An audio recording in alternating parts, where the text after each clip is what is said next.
Honestly, most people, when they think about FFA, it's showing livestock, so maybe farming.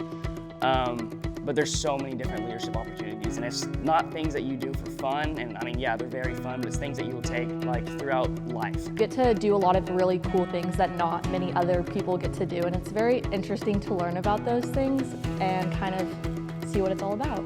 I think a lot of people get too focused on FFA being what we in the industry will call cows, plows, and sows, but we also do plant science, we grow the plants, we do ag communication, so we do photography and video filming and that kind of thing in terms of like magazine editing, that stuff. So I would say to students who are kind of on the fence, don't necessarily think that you have to do animals or something related to animals. It's really a great program for developing your future self.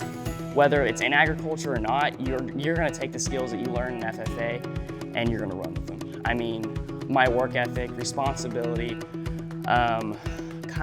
overall just being a leader, I've learned through FFA. Everything, and I will always take that with me wherever I go.